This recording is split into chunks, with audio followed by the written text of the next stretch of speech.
3:24 మనం ప్రార్థన గురించి నేర్చుకుంటా ఉన్నాం పిల్లరా. ప్రార్థన అనే సబ్జెక్ట్ నేర్చుకుంటా ఉన్నాం. Thank you lord. రామాంజలు వచ్చేసారమ్మా, ఏదో ఊరికి వెళ్ళారు మీరు. So good, thank you Jesus, thank you lord. Mark's వార్త 11:23-24 వాక్యాలు చదువుదాం. మొబైల్ సైలెంట్లో పెట్టండి ముందే, తర్వాత డిస్టర్బ్ కాకుండా. తొందర చదువుతారు లేదా మీరు? ఎవడైనాను ఈ కొండను చూచి నీవు ఎత్తబడి సముద్రంలో పడవేయబడిమని చెప్పి తన మనసులో సందేహింపక తాను చెప్పినది జరుగునని నమ్మిన ఎడల వాడు చెప్పినది జరుగునని మీతో నిశ్చయముగా చెప్పుచున్నాను. ఓకే, సో ఈ సమయంలో మనము ప్రార్థన గురించి నేర్చుకుంటా ఉన్నాం పిల్లరా. చాలా ప్రాముఖ్యమైన టాపిక్ని నేర్చుకుంటా ఉన్నాం. విని కేవలం వదిలేయకండి. ఇది అర్థమైతే మీ జీవితంలో మీరు సమస్తాన్ని మార్చి పడేచ్చు పిల్లరా. సమస్య దేవునిలో చేతుల్లో లేదు, కానీ సమస్య మీనా చేతుల్లో ఉంది. ఆ సమస్యకు పరిష్కారం మనం నేర్చుకుంటా ఉన్నాం. ఓకే, మీరు చూసినట్లయితే గత వారాల్లో ఎందుకు ప్రార్థన చేసుకోవాలనేది నేర్చుకున్నాం. ఆ తర్వాత విశ్వాసంతో కూడిన ప్రార్థన నేర్చుకున్నాం. విశ్వాసం ఎలా ప్రార్థన చేయాలని. మూడోది, ప్రార్థనలో వాడాల్సిన పదాలు నేర్చుకున్నాం. చాలా ఇంపార్టెంట్ విషయాన్ని అది. ప్రార్థనలో వాడాల్సిన పదాలు నేర్చుకున్నాం. ఇప్పుడు గత 3-4 వారాలుగా ప్రార్థన చేసేటప్పుడు మనం ప్రార్థనలో ఎలా ఏం మాటలు పలకాలా, బేసికలీ దేవుని వాక్యం మనం చెప్పాలా ప్రార్థనలో. సో అందుకే ఇప్పుడు నేర్చుకుంటా ఉండేది ఏమంటే,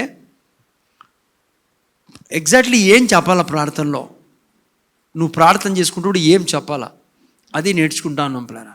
ఓకే, సో నేను గత వారం కూడా నేను చెప్పాను, విశ్వాసం అనేది కరెన్సీ పిల్లరా, ధనం దేవుని రాజ్యంలో. ఏ రీతిగా ఈ లోకంలో నేను ధనం కలిగి ఉంటే, మీరు ఎక్కడైనా షాప్కి వెళ్ళినప్పుడు ధనం మన చేతుల్లో ఉందనుకోండి, మనం ఏం కావాల్సిన కొంటాం. ఈ లోకంలో ధనం అవసరం. ముఖ్యంగా ఇండియాలో ఉన్నామనుకోండి, రూపీ అవసరం. ఓకే, ఉదాహరణకి మీరు అమెరికా వెళ్ళారనుకో, మీరు రూపాయి నోట్లు తీసుకెళ్తే మన తీసుకోరు. మీ రూపాయి నోట్లకి ఏ విలువ ఉండదు. అక్కడ అమెరికా వెళ్ళారనుకోండి, అక్కడ ఏం విలువ ఉండదు రూపాయి నోట్లకి. అక్కడ ఏం తీసుకెళ్ళాలి? డాలర్ తీసుకెళ్ళాలి పేరు, డాలర్స్ కావాలా.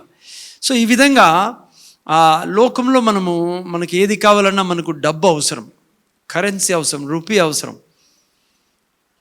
రూపాయలు లేకుండా ఏదైనా అంగడికి వెళ్ళామనుకోండి, ఏది దొరకదు. సో అదేవిధంగా కనీసం అడక్క తినేమని తెచ్చుకుందామన్నా, అమ్మా మీరు అర్థం చేసుకోవాలని చెప్తారు. ఎందుకంటే క్రైస్తవులు చాలా అడగ తింటూ ఉంటారు, అందుకని మానేయాలని. అడక తినడం కాదు, చాలాసార్లు దేవుని దగ్గర అడక తింటా అంటాం మనం. అది దేవునికి విరోధమైన పద్ధతి. ఓకే, ముందర చూడండి, అడుగు తింటూ అడుగు తింటా ఉన్నాం అనుకోండి లోకంలో, అంగళ్ళలోకి పోయి, అది మంచి జీవితం కాదు పిల్లరా. ఓకే, ఇంకోటి ఏంటంటే అడుగు తినే ఎంత ఇస్తారు మా వాళ్ళు? ఇస్తారు ఏమన్నా అడుగు తింటే? అందుకనే లోకంలో పోయినప్పుడు అడుక్కు తింటే మనకు ఏమీ దొరకదు. అదే సమయంలో లోకంలో నేను వెళ్ళినప్పుడు కొనాలని ఏదన్నా, మీకు నాకు డబ్బు అవసరం పిల్లరా. అదే సమయంలో డబ్బు లేకుంటే మీకు నాకు తెలుసు, ఏది మన దగ్గర కలిగి ఉండలేం పిల్లరా. ఏది ఉండదు మన దగ్గర. చాలా దుఃఖభరితమైన జీవితం అదే, చాలా బాధగా ఉంటుంది. మనందరూ వెళ్ళాం దాంట్లో. డబ్బులు లేకుంటే ఎట్లా ఉంటుందని మనందరికీ తెలుసు. సో దీన్ని ఎందుకు చెప్తున్నానంటే, అదేవిధంగా దేవుని రాజ్యంలో విశ్వాసం అనేది కరెన్సీ పిల్లరా. నువ్వు దేవుని రాజ్యంలో విశ్వాసం లేకుంటే దేవుని చేతి నుంచి ఏది తీసుకోలేవు, నువ్వు ఏది పొందుకోలేవు. ఇప్పుడు అంగట్లోకి వెళ్ళినారు మీరు, సపోజ్ ఏదైనా షాపింగ్ కాంప్లెక్స్కి వెళ్ళారనుకోండి, మాల్కి వెళ్ళారనుకోండి, అన్నీ ఉన్నాయి నీకు కావాల్సినవన్నీ మాల్లో. అసలు ఇక్కడ మాల్ నేను ఎప్పుడు లేదనుకోండి, అనంతపూర్లో కదా మాల్. నేను ఢిల్లీలో మీరు చూసింటారు. మాల్ అంటే ఏముంటుందంటే అన్నీ దొరుకుతాడు, సూది నుంచి ప్రతిదీ మీకు కావాల్సినవన్నీ దొరుకుతాయి. అందుకే దాన్ని మాల్ అంటారు, షాపింగ్ కాంప్లెక్స్ అంటారు. లేని మాల్లో అన్నీ దొరుకుతాయి. కానీ అన్నీ ఉండే ఏం ప్రయోజనం డబ్బులు లేకుంటాడా? అట్లాగా దేవుని సన్నిధిలో ప్రతిదీ ఉంది పిల్లరా. నువ్వు అనుక్షణం ఆరోగ్యం ఉండే జీవితం దేవుని దగ్గర ఉంది. నువ్వు బీదరికమే చూడని జీవితం దేవుని చేతుల్లో ఉంది. నీకోసం అదే పని కొన్నాడు ఆయన షాపులో అన్నీ ఉన్నాయి. నువ్వు ఏ ఆర్గన్ పాడు కాకుండా ప్రతి ఆర్గన్ని ఆరోగ్యంగా ఉంచుకునే దీవెన ఆయన చేతుల్లో ఉంది, ఆయన దగ్గర ఉంది. నీ భర్తను మార్చుకునే శక్తి ఆయన దగ్గర ఉంది.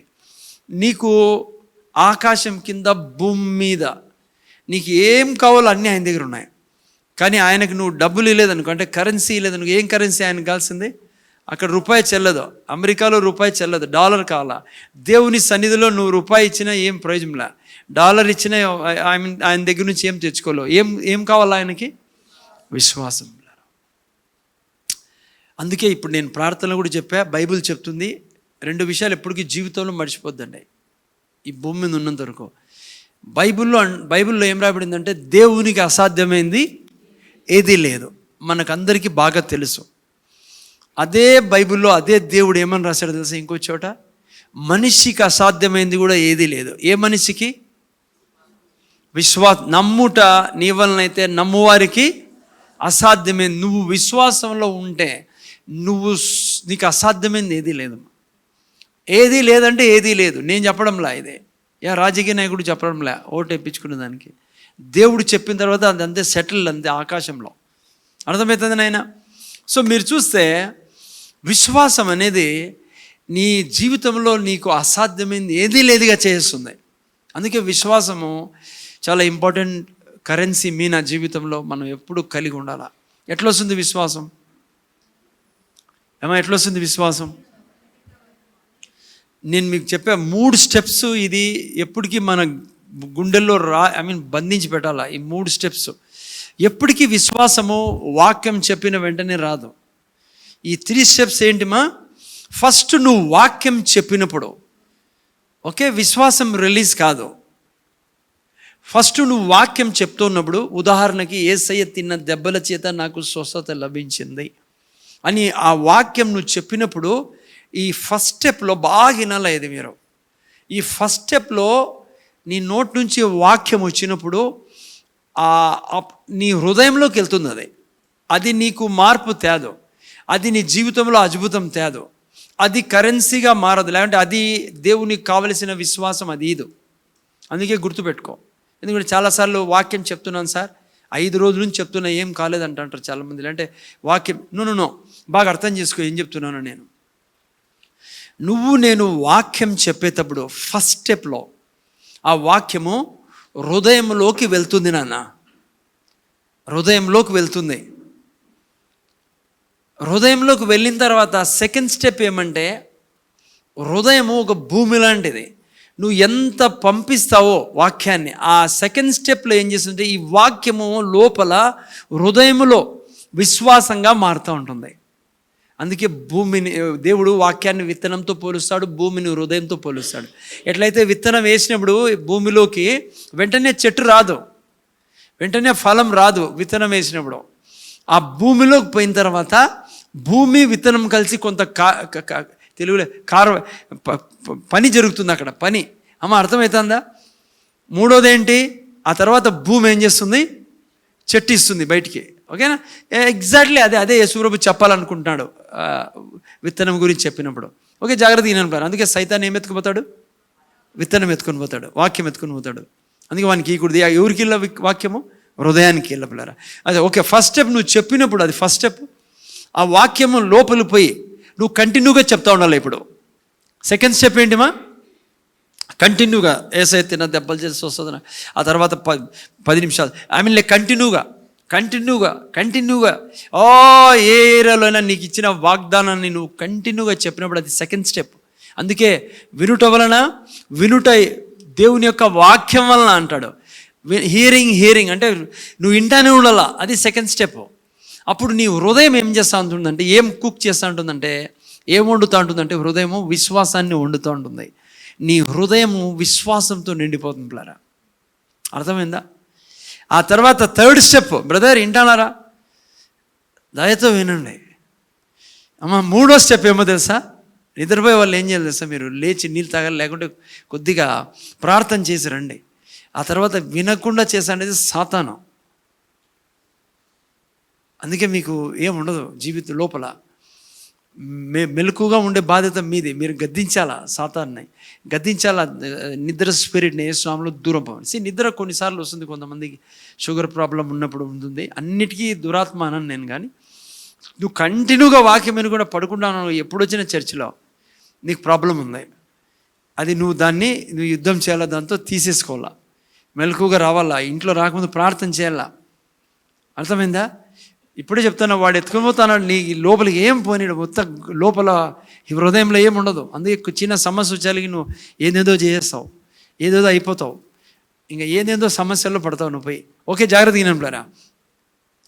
సో రెండోసారి నువ్వు వాక్యం చెప్పినప్పుడు లోపల విశ్వాసాన్ని హృదయం తయారు చేస్తూ ఉంటుంది. మూడో స్టెప్లో నువ్వు మాట్లాడతావే వాక్యం, అది విశ్వాసం విడుదల చేయడం అంటే.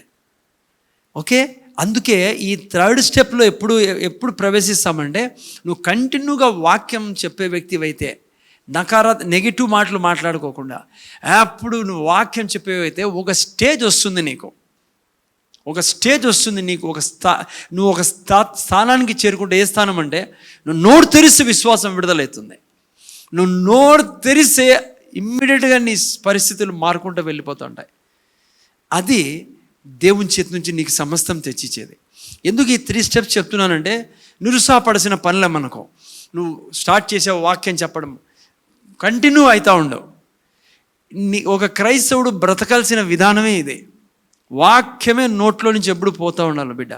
నీ పెదవుల్లో, నీ నోట్లో ఎప్పుడు వాక్యం ఉండాలా. దాంతోపాటే ఇంకా హైయర్ లెవెల్లో నువ్వు పోవాలంటే, వాక్యం చెప్పినప్పుడు ఏమైతే చెప్తానో అది నీ శరీరంలో చూడాలా, నీ చుట్టుపక్కల చూడాలా, నీ ఇంట్లో చూడాలా, నీ మినిస్ట్రీలో చూడాలా. యాక్చువల్గా నాకు ప్రైజ్ అండ్ వర్షిప్ గురించి సెల్ గ్రూప్లో నేను చెప్తాను. చాలాసార్లు అనిపిస్తుంది ఇక్కడ చెప్పాలి కదా అని, కానీ అది ఇది తప్పుతుంది, ప్రేయర్ తప్పుతుంది, లేదంటే కృప గురించి తప్పుతుంది. ప్రైజ్ గురించి చెప్తున్నా, స్తుతి గురించి మీరు వినండి, దాంట్లో యూట్యూబ్లో వేశారు. ప్లరా స్తుతి సాతాన్ని అరెస్ట్ చేసే టైం. ప్లరా స్తుతి రోగపు ఆత్మల్ని నువ్వు పనిష్ చేసే టైం. అదే స్తుతి నీ శత్రువులు, నీ పిల్లల్లో పనిచేస్తున్నా, లేదంటే నీ భర్తలో లేదంటే నీ డబ్బు విషయంలో పనిచేస్తున్నా ఆ శత్రువుని నువ్వు కొట్టే సమయం. అదే దాన్ని నాశనం చేసే సమయం. నేను స్తుతిలో మొన్న వారం నేను చెప్పాను మీకు సెల్ గ్రూప్లో. చాలామంది మీరు రారు, ఇది చాలా పని ఉంది మీకే అమ్మా. కనీసం దాంట్లో వినండి, యూట్యూబ్లో పెట్టాం మేము. ఓకేనా, విషయం వింటున్నారా? సో అందుకని నేను చెప్పేది ఏంటంటే పాయింట్, ఓకే స్తుతిలోకి వెళ్తే కష్టం. ఇప్పుడు స్తుతి చేసేటప్పుడు కూడా నేను చెప్పాను, ఎప్పుడు చూస్తూ ఉండాలి చర్చిలో. పిల్లరా మీరు పాటలు పాడుతాడు, ఆయన ఉన్న మీరు ఏం చూస్తారో మీరు నిజంగా ఆనందించాలంటే స్తుతిలో టైంలో మీరు పాట పాడుతానని, కానీ మీరు ఆత్మీయ లోకంలో ఉండాలమ్మా. మీ శరీరాన్ని అప్పుడు చూసే సమయం సామర్థ్యంతో నింపబడ్డం, మీ బంధువులు చర్చలోకి రావడం, చుట్టుపక్కల వాళ్ళు చర్చకు రావడం, ఆనందవరం చర్చలోకి రావడం, నువ్వు ఎక్కడికి వెళ్తున్నా నీలో నుంచి వెలుగు ప్రవహిస్తుంది. ప్రైజ్ అండ్ వర్షిప్ టైంలో చాలా నువ్వు మొత్తం సమస్యను బాగు చేసుకునే సమయం అదే. ఎందుకంటే స్తుతించి ఆరాధించినప్పుడు దేవుడు వస్తాడు మన నీ దగ్గరికి. దేవుడు నీ స్తుతుల మీద ఆశీర్వాడు, దేవుడే నీ మీదికి వచ్చే సమయం అదే. దేవుడు నువ్వు ఏం చెప్తున్నావో దాని మీదికి వెళ్ళే సమయం అదే. నీ బంధకాల మీదకి దేవుడు వెళ్ళే సమయం, నువ్వు పాటలు పాడే సమయం. అందుకే నేను చెప్తాను, లేటుగా రాకండి స్తుతి ఆరాధన సమయంలో. స్తుతి ఆరాధన సమయంలో ప్రతి శత్రువుని పారద్రోలే సమయం అదే. ఇప్పుడు నువ్వు వాక్యం వినే సమయం ఇదే, దేవుడు నీతో మాట్లాడే సమయం ఇది తన సేవకుని ద్వారా. ఓకేనా, మూడో స్టెప్ అది ప్లాన్. సో థర్డ్ స్టెప్లో మనం ఫెయిత్ రిలీజ్ చేస్తాం. సో కరెన్సీ ఎందుకు సార్? దేవుని వాక్యం చెప్తేనే విశ్వాసం వస్తుంది. వాక్యం చెప్తేనే విశ్వాసం వచ్చేది. సినిమా పాటలు పాడితే రాదు. వాళ్ళ ఇళ్ళ న్యూస్ వినుకుంటా చేస్తా అంటే విశ్వాసం రాదు, వేరేది వస్తుంది. విశ్వాసానికి విరోధమైంది ఏంది? అవిశ్వాసం వస్తుంది, భయం వస్తుంది, లేనిపోనివన్నీ వస్తాయి. వాక్యమే ఎందుకు 10:8 చదవండి, రోమిల్ రాసిన పత్రిక 10:8 చదవండి. ఎందుకు వాక్యం చెప్పినప్పుడు విశ్వాసం వస్తుందని నేను చెప్తాను. ఎందుకు వస్తుంది తొందర చెప్పండి, చదవండి. నేను 10:8 వాక్యము నీ యొద్దను నీ నోటను నీ హృదయంలో ఉన్నది, అది మేము ప్రకటించు విశ్వాస వాక్యం. వాక్యంలో ఫెయిత్ ఇంగ్రీడియంట్ ఉంది పిల్లరా. అమ్మా అర్థమైందా? ఉప్పు వేసుకుని నోట్లోకి ఏముంటుంది, ఆ టేస్ట్ ఉంది చూసారా? అట్లా వాక్యంలో ఫెయిత్ దాగి ఉంది. నువ్వు వాక్యం చెప్పినప్పుడు నీలో ఫెయిత్ రిలీజ్ అవుతూ ఉంటుంది. ఆ ఫెయిత్ రిలీజ్ అయ్యి నువ్వు మళ్ళా మాట్లాడినప్పుడు నీ పెదవుల నుండి ఎప్పుడు విశ్వాసం విడుదలవుతూ ఉంటుంది. దేవుడు అది తీసుకుంటాడు. నీ జీవితంలో మహిమ బలమైన కార్యాలు జరిగేదానికి సామర్థ్యం రిలీజ్ చేస్తూ ఉంటాడు. యాక్చువల్లీ నువ్వు ఫెయిత్లో మాట్లాడినప్పుడే సామర్థ్యం రిలీజ్ అవుతూ ఉంటుంది. దేవుడు చేయాల్సిన ఏముండదు, దేవుడు ఏం చేసేది ఉండదు. ఆల్రెడీ దేవుడు తన వాక్యంలో ఏం చేయాలో అది పెట్టేశాడు లోపల. నువ్వు విశ్వాసంతో ఆ వాక్యాన్ని చెప్పినప్పుడు నీ శరీరం మీద ఆ వాక్యం పోయి ఆ శరీరంలో పని చేయడం మొదలు పెడుతుంది. అందుకే యేసుప్రభు చేయి చాపమన్నప్పుడు చేయి చాపేసేవాళ్ళు, ఎందుకంటే ఆ మాట పోయింది కాబట్టి. అర్థమైంది నాయన? యేసుప్రభు అన్నాడు కళ్ళు తెరుచుకో అన్నప్పుడు కళ్ళు తెరుచుకో, ఎందుకంటే ఆ మాటల్లో ఉండేది హీలింగ్, నీ మాటల్లో ఉంది ఆరోగ్యం. ఓకే, సో నీ విషయం ఏమంటే, సో అందుకనే మీరు నేను ఎప్పుడు ఎట్లయితే ఈ లోకంలో డబ్బు కలిగి ఉంటాడో నీ దగ్గర నా దగ్గర విశ్వాసం కలిగి ఉండాలమ్మా. విశ్వాసం ప్రతి దాన్ని చేస్తుంది. ఆల్రెడీ చెప్పా, దేవునికి అసాధ్యమైంది ఏంది లేదు, విశ్వాసంలో నడిచేవానికి అసాధ్యమైంది ఏది లేదు. దేవుడు నోటి నుంచి చెప్పిన మాట, నమ్ముట నీ వలనైతే నమ్మువానికి సమస్తము, నువ్వు ఏదైనా మార్చవచ్చు ఈ సృష్టిలో. ఓకే ఓకే నేను నిన్న వారం 3 పాయింట్స్ చెప్పా. ఆ 3 పాయింట్స్లో ఒక పాయింట్ నేను ఎక్స్ప్లెయిన్ చేయలేడు, టైం తక్కువ ఉంది కాబట్టి. దానికంటే ముందు ఒక భాగాన్ని మీకు గుర్తు చేయాల. బైబిల్ నీకు నాకు ఏం చెప్తుందంటే, నువ్వు నేను దేవుణ్ణి ఇమిటేట్ చేయమంటుంది. మా యేసయ్యను ఇమిటేట్ చేయడం అంటే దేవుని పోలి జీవించమంటుంది. అమ్మ, దేవుని పోలి జీవించాలా నువ్వు నేను ప్రతి క్షణం. యేసు ప్రభుని పోలి జీవించాలా. ఏంటి పోలి జీవించాలంటే, పోలి జీవించాలంటే గడ్డం పెట్టుకోవడం కాదు, దేవుళ్ళలాగా లేకుంటే యేసయ్యలాగా, లేదంటే వైట్ రోబ్ వేసుకోవడం కాదు, ఇంకా ఏదో కొద్దిగా ఆ టైప్ కాదు, అది కాదు. దేవుని పోలి జీవించమంటే నువ్వు నేను దేవుళ్ళ రాజ్యం చేయాల పిల్లరా, యేసు ప్రభుల రాజ్యం చేయాల. దేవుడు రాజ్యము తన మాటల ద్వారా చేస్తాడు బిడ్డ. యేసు ప్రభువు ఎలా పరిపాలిస్తాడంటే సృష్టిని తన నోటి మాటల ద్వారా. దేవుని పోలి జీవించడం అంటే మీరు నేను దేవుళ్ళ మాట్లాడే వాళ్ళుగా ఉండాలి ఈ భూమి మీద. నువ్వు నేను ప్రతి క్షణము పరిపాలించాలా మన నోటి మాట ద్వారా. జాగ్రత్త అర్థం చేసుకుంటారా, దేవుని యొక్క వాక్యము దేవుడు మాట్లాడినప్పుడు ఎంత శక్తి ఉంటుందో, దేవుడు మాట్లాడినప్పుడు తన మాటల్లో ఎంత శక్తి ఉంటుందో, మీరు నేను దేవుని మాటలు మాట్లాడినప్పుడు కూడా అంతే శక్తి రిలీజ్ అవుతుంది. అందుకే విశ్వాసంలో నువ్వు మాట్లాడినప్పుడు దేవుడు మాట్లాడినట్లే. అదే దేవుని పోలి జీవించడం అంటే. దేవుడు మాట్లాడితే ఎంత శక్తి రిలీజ్ అవుతుందో, నువ్వు నేను కూడా దేవుని మాటలు మన నోటి ద్వారా మాట్లాడినప్పుడు అంతే శక్తి రిలీజ్ అవుతుంది. అది దేవుని పోలి జీవించడం అంటే. నీ శరీరం ఒప్పుకోదు, నీ మనస్సు ఒప్పుకోదు. నేను ఆదివారం ప్రీచింగ్లో చెప్పాను, ఈ ఆదివారం కూడా అదే చెప్పడం జరుగుతుంది. కానీ నువ్వు నమ్మాలా, ఎందుకంటే నువ్వు దేవునికి పుట్టిన దేవుని ఆత్మవే. లోపల ఈ శరీరం లోపల, నేను ఈనాలు పైన చూడు, ఈ శరీరం లోపల, నీ శరీరం లోపల నువ్వు దేవుడు కలిసి ఉన్నారు. అందుకే నమ్ముట నీ వలన అయితే అంటాడు దేవుడు. ఎందుకంటే నమ్మం కాబట్టి. నేనేంది సార్, నా గురించి నాకు తెలుసు బాగా, నాకు ఎన్ని మార్కులు వచ్చేట్టు తెలుసా, అలాంటి మా నాయన ఏం చెప్పాడు తెలుసా నా గురించి, చెప్పిండొచ్చు వాళ్ళ వ్యూస్. కానీ దేవుడు ఏం చెప్తున్నాడో నీ గురించి అదే సత్యం. మిగతావన్నీ వాస్తవాలు ఈరోజు ఉంటాయి, రేపు వెళ్ళిపోతాయి. అదే వ్యక్తి రేపు అంటాడు, నిజంగా నీ గురించి ఏమో అనుకోండి కానీ నీలో దేవుడు ఉన్నాడు బ్రదర్. నువ్వు మాట్లాడితేనే నేను స్వస్థత పొందు, నువ్వు మాట్లాడితే నా జీవితం మారిపోయా. నువ్వు తాగొద్దంటూనే ఏమొచ్చిందో ఏమో నాలోకి, ఆ రోజు నుంచి తాగుడుంటే ఇష్టం నాకు. విశ్వాసంలో జీవించే వ్యక్తి, అందుకే బైబిల్లో నీకు అసాధ్యమైంది ఏదీ లేదని నేను చెప్తున్నా. నువ్వు ఎప్పుడైతే విశ్వాసంలో దేవుళ్ళ బ్రతకడం మొదలు పెడతావో, ఒక స్టేజ్ వస్తుంది నువ్వు తాగుబోతా అంటావు, తాగదు బ్రదర్, అంతే. ఆ మాట ఉందే, ఆ చెవుల్లో పోయిందే, అది లోపల వెళ్ళి ఆయనకు వెలిగిస్తుంది, ఆ దయ్యాన్ని పారదలుతుంది. అంత శక్తి ఉంది. అందుకే యేసుప్రభు ఉంటాడు, నమ్ముట నీ వలన అయితే నీకు అసాధ్యమైనది ఏదీ లేదు. నీ మాటల్లో కూడా అంతే శక్తి ఉంటుంది. ఎంత శక్తి దేవుని మాట్లాడినప్పుడు ఉంటుందో అది దేవుని పోలి జీవించడం అంటే. ఓకే, అర్థమైందా? గుర్తుపెట్టుకోండి, అది నీకు ఉన్నప్పుడే నువ్వు ప్రార్థన నీకు అర్థమయ్యేది. నువ్వు దేవుని పోలి జీవించాలనేది అర్థమే కాకుంటే నీకు ప్రార్థన ఏం చేయాలో అర్థం కాదు. నీ ప్రార్థనలు నీకు ఎప్పుడు దీవెనలు తేవు, కానీ ఉల్టా సమస్యలే తెస్తాయి. ఎందుకంటే నువ్వు ఏం మాట్లాడాలో నీకు తెలియదు కాబట్టి. ప్రార్థనలో కూర్చున్నప్పుడు, ఇప్పుడు ఎవరు అన్నారు కదా, దేవుళ్ళ మధ్య ఉన్నాడని. మీరు నేను ఎవరు? దేవుళ్ళం పిల్లరా.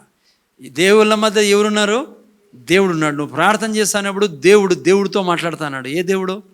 చిన్న దేవుడు పెద్ద దేవునితో మాట్లాడుతున్నాడు. ఇది మతం కాదు మా. ఇది ఏదో సార్ వచ్చేసాము బాగుండే ఆడుంటే ఇటుకు వచ్చినాను ఇప్పుడు. లేదు, ఇది మళ్ళా జన్మ. ఇది బైబిల్ అనేక సార్లు క్రైస్తత్వాన్ని ఏదాంతో పోల్చారు తెలుసా? జన్మ. ఇది జన్మ. నువ్వు మళ్ళా జన్మించావు, నువ్వు యేసుని ప్రభుగా స్వీకరించిన రోజు. ఓకే నేను ఆ సబ్జెక్ట్లో టైం తక్కువ ఉంది. 3 విషయాలు నేను మీకు లాస్ట్ వీక్ చెప్పాను లాస్ట్ వీక్. దాన్ని ఎక్స్ప్లెనేషన్ ఇస్తానని ఈ వారంలో మీకు చెప్పింది. నిన్న వారం 3 మాటలు చెప్పాను. నిన్న వారం దేవుని యొక్క ఇమిటేట్ మనం చేయాలా. దేవుల్లో ఉండే 3 హ్యాబిట్స్ ఏంటి అమ్మ? దేవుడు ప్రతిదీ తన నోటి మాట ద్వారా సృష్టిస్తాడు. రెండవది ఏంటి? దేవుడు ఏది సృష్టించాలన్నా ముందే మాట్లాడిస్తాడు. ఉదాహరణ నిన్న వారం కూడా చెప్పాను నేను. యేసయ్య పుట్టాలా ఎన్నో వేల సంవత్సరాల క్రితం, 100 సంవత్సరాల క్రితమే చెప్పించాడు. యెషయా ప్రవక్తకు తెలియదు ఏం చెప్తున్నానో. కన్యక గర్భవతి కుమారుని కరుణం. సో అంతే. దేవుడు ఏం చేసినా సెకండ్ దేవుడి నేచర్ ఏంటంటే మనం కూడా ఇమిటేట్ చేయాలి. కాబట్టి ఫస్ట్ దేవుడు మాట్లాడి సృష్టిస్తాడు. రెండవది ఆయన ఏం చేయాలనుకున్నాడు ముందే పలుకుతాడు ఆయన. అందుకే నువ్వు పలుకుతూ ఉండాలా, నువ్వు ఏం చూడాలనుకున్నావు భవిష్యత్తులో. దాని తర్వాత పాయింట్ మళ్ళీ వస్తాం. మూడవది ఏంటైనా మీరు నేను చెప్పాలా. చెప్పండి ఏ స్థాయిలో మీ దేవుడు ఏ స్థాయిలో పని చేస్తాడో అదే స్థాయిలో మీరు నేను పని చేసేదానికి ఇక్కడ ఉన్నాం. అదే దేవుని మనం ఇమిటేట్ చేయడం. 3 అలవాట్లు. ఈరోజు 1 మాత్రం చెప్తా కొద్దిగా. టైం సరిపోతుంది. రెండోది మూడోది మళ్ళీ చూసుకుందాం. ఫస్ట్ పాయింట్లోకి ఈరోజు వద్దాం మనం. ఫస్ట్ ఏంటి? మా దేవుడిలాగా మనం ఇమిటేట్ చేయాలా. దేవునిలో ఉండే గుణం ఏంటి? దేవుడు సమస్తాన్ని మాట ద్వారా సృష్టిస్తాడు పిల్లరా. అర్థమైందా? సో ప్రార్థనలో మీరు నేను ఎప్పుడు కూడా వాక్యం తీసుకొని వెళ్ళాలి పిల్లరా. అర్థమైందా? ప్రార్థనలో మనం సృష్టించే సమయం పిల్లరా. ప్రార్థనలో వాక్యం చెప్పే సమయం. నువ్వు చాలామంది క్రైస్తవులను అడగండి ఏం కావాలా ప్రార్థనలో పోయేతాడు అన్నప్పుడు చాలామంది చెప్పేది ఏమంటే కన్నీరు కావాలా అని. బాధపడకండి, మీ అందరికంటే కన్నీరు నేనే ఎక్కువ కాడిసేది. అంటే నాకు జల్దీ కన్నీరు వస్తుంది. అది నా పాయింట్. అర్థమవుతుందా? అందుకే కన్నీరు కాడడం తప్పు కాదు, కానీ ఈ భావన కలిగి ఉండడము, కన్నీరుతో నా కన్నీరు చూసి ఆయన జవాబిస్తాడు అనేది పెద్ద అబద్ధము. కన్నీరు చూసి జవాబిచ్చే దేవుడైతే ముందర చూడాలి ఆయన. అనంతపురంలో ఈ పాటికి ఎట్లుండేదో పరిస్థితి కదా. అనంతపురంలో ఇంట్లోన్నా పోనావు అమ్మా, ఎంత ఏడుస్తూ ఉంటారు కదా. నైనా ఏడ్చే దాన్ని బట్టి దేవుడు జవాబిచ్చేవాడు అయింటే, అనంతపురం పక్కన పెట్టడం చూడ. ఉదాహరణకి ఈవెన్ క్రైస్తవులు కానీ క్రైస్తవులు కానివారు కానీ మీరు పోతే ఇళ్ళల్లోకి కన్నీరు ఎక్కువ ఉంటుంది. ఎక్కడ కదా. ఈ ప్రపంచంలో చూడండి మీరు, యాడు చూసినా బాధే బాధ. ఏం భర్త ప్రభు ఆయన, అసలు దేవా నీ క్రైస్తవులు కూడా ఏడుస్తున్నారు, వాళ్ళు ఏడుస్తారు, ఎట్లా అవన్నీ చేసుకున్నాను, ఎట్లా దాన్ని చేసుకున్న వాళ్ళు అని ఏడుపు కదా. ఇంకా మీరు బాగా అర్థం చేసుకోవాలంటే హాస్పిటల్ పోయి తిరిగి రండి. రోజు పోయి ముఖ్యంగా క్యాన్సర్ హాస్పిటల్కి వెళ్ళండి, డయాలసిస్ పేషెంట్ దగ్గరికి వెళ్ళండి. ఎందుకంటే కిడ్నీలు చెడిపోయినాయి. తనకు తెలుసు బ్లడ్ ట్రాన్స్ఫ్యూషన్లో ఏమంటారు నైనా బ్లడ్ డయాలసిస్ మీద ఉన్న వాళ్ళు ఏం చేస్తారు? బ్లడ్ ప్యూరిఫై చేస్తారు. సో వాళ్ళకి తెలుసు ఏ రోజు ప్యూరిఫై కాదో నేను ఇంకా ఎంత బాధ ఉంటుందో వాళ్ళకి, ఎంత ఏడుచుకుంటా అంటారు. కన్నీరు ఎంత ఉంది చెప్పండి ప్రపంచంలో అమ్మా, లేదా? కన్నీరు చూసి జవాబిచ్చే దేవుడు అయింటే నువ్వు నేను పూజించే దేవుడు ఈ పాటికి ప్రపంచం ఎంతో ఆనందంలో ఉండేది. ముఖ్యంగా భారతదేశం చాలా ఆనందంలో ఉండేది. ఎందుకంటే చాలా కష్టాలు ఉన్నాయి మనకి. అమ్మ డబ్బులు లేక ఏడిచేవాళ్ళు ఉన్నారు, రోగాలతో ఏడిచేవాళ్ళు ఉన్నారు, భర్త సరిగి లేనివాడు తాగి వచ్చి రాత్రి కొట్టిపోతాడు ఆయన. అదొక డ్యూటీ ఆయనకి, అదొక మహారాజు ఆయన ఇంటికి కదా. ఎంత కన్నీరు ఉంది. అర్థం చేసుకోవాలి. మీరు నేను ప్రేయర్ గురించి నేర్చుకుంటా ఉన్నాం. ఓకే, హలో 10-15 ఏళ్ళు అయింది ఏడ్చి ఏడ్చి ఏడ్చి ప్రార్థన చేయబట్టి. కొంతమంది లోటా పెట్టినామనుకోండి నిండిపోతుంది అది. హలో, కొంతమంది ఖర్చీపు బెడ్షీట్ ఏమున్నా నిండిపోతుంది, తడిసిపోతుంది. సీట్ అవమానపరచడంలా. బట్ ఐ వాంట్ టు డీటెయిల్గా మీకు అర్థం కాల. నేను ముందే చెప్పా, ఏడుపు విషయంలో నేను చాలా ఎమోషనల్. ఈమెకు తెలుసు, మా ఇంట్లో మేడంకి, పాస్టర్కి. ఈమె ఎప్పుడు ఏడ్చలే. నేను ఎప్పుడు ఆలోచించి ఈమెకి ఏడుపే రాదే, ఏం మనిషి అసలుకి.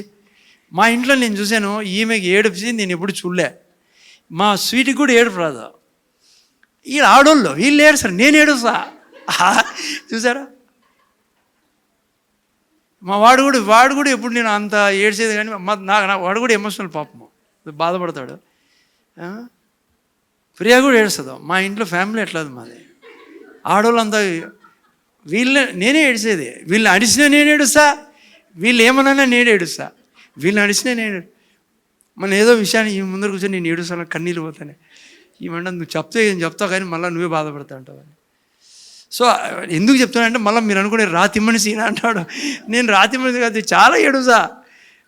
పొద్దున్నే మా బావ పాపం అనుష వాళ్ళ డాడీ ఏదో ఫోటో పెట్టాడు ఆ పాప గురించి, మన మిరాకిల్ గురించి. ఆ ఫోటో చక్కని కళ్ళలో నీళ్ళు వచ్చేసాయి నాకే. వాళ్ళ అమ్మ రాలేదని పాప ఏడుస్తుందని చెప్పి ఆయన ఒక ఫోటో పెట్టాడు.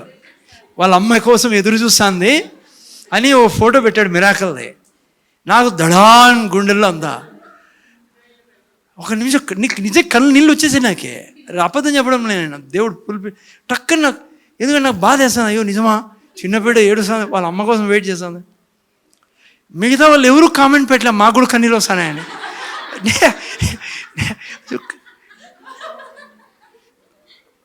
నాకు అనిపించే ఎందుకు బ్రో ఇంత ఇది, ఇలాగ ఏమి చీముడు కుట్టినట్లేదు అనిపించాను నాకు. సో అందుకని కన్నీరు కాడిసే వాళ్ళు కాడిసండి, కానీ ఈ సెంటిమెంట్లో ఉండకండి. కన్నీరు కారిస్తే కర్చీఫ్ తుడుచుకొని ముక్కంతా తుడుచుకొని ముక్కో పక్కన ఏం కాదు. ఆయన ఏంది ఇనుడు. నేను నిజంగా చెప్తున్నా, దేవుడు తన యొక్క ప్రిన్సిపల్స్ మీద నడిచేవాడు. పిల్లరా, అర్థమవుతుందా మీకు? హలో, నేనేం చెప్తున్నాను అర్థమవుతుందా? దేవుడు పిల్లరా విశ్వాసం మీద కరిగిపోయేవాడు. అందరికీ ఏమనేవాడు యేసుప్రభు, నీ విశ్వాసము నిన్ను నీ గుడితనం నిన్ను స్వస్థపరిచిందే అనలే. ఆడ అమ్మా రక్తం కాడుతాను తల్లి, అదే స్వస్థపరిచిన తల్లి, నా కన్నీళ్ళు వస్తానే ఖర్చు తల్లి అనలే యేసుప్రభు. ఏమన్నాడు తెలుసా? నీ విశ్వాసము నిన్ను స్వస్థపరిచిందే. హలో, నువ్వు అర్థం చేసుకోవాలి. అందుకే కావాలని నేను చెప్తున్నా ఈ విషయాలు. ఎందుకంటే క్రైస్తవులకి పెద్ద ఇది గిలిది. కొన్ని చర్చెస్లో ప్రార్థన అంటూనే, నేను చెప్తాను కదా నీకు, నాకు బాగా గుర్తుంది పిల్లరా, ప్రార్థన అంటూనే అడవడం మొదలు పెడతారు. వాళ్ళకి ఇది ఎందుకు అరుస్తున్నారు? ఎందుకంటే ప్రార్థన అంటే ఏడవడం అనుకుంటారు వాళ్ళు, అడుక్కు తినడం అనుకుంటారు. ప్రార్థన అంటే కొంతమంది దేవుని దగ్గరపై ఇంక అడుక్కు తినాలి, అమ్మా బిచ్చాందేవి అన్నట్లు వాళ్ళు ఏడవడము అడచడం మొదలు పెడతారు. ఇవి చల్లవు బిడ్డ. అందుకే ఏం లేనివైనా మన దగ్గర లేవేమి. మళ్ళా చెప్తున్నా, ఎమోషనల్గా మనం ఏడుస్తాం. ఎవరైనా రక్షణ లేదు, నీకు తెలుస్తుంది డయాలిసిస్ పేషెంట్, పాపం లేదంటే క్యాన్సర్ పేషెంట్, ఆ ఏడుపు గురించి నేను చెప్పడంలా, అది మంచిది. యేసయ్య ఏడ్చాడు. ఎందుకు ఏడ్చాడు? లాజర్ చచ్చిపోయిన ఏడ్చలే ఏడ్చాడు. మన సంఘానికి కూడా తెలుదా లాజర్ ఏడ్చిన ఎందుకు చచ్చిపోతే ఏడుస్తాడు చెప్పండి. అందుకే రెవల్యూషన్ నాలెడ్జ్ చాలా అవసరం లేదు. లాజర్ని లేపేకపోయినాడు ఆయన, లేపుతాడని తెలుసు, ఆయన లేస్తాడని తెలుసు, ఆయన ఆల్రెడీ తెలుసు ఆయనకి.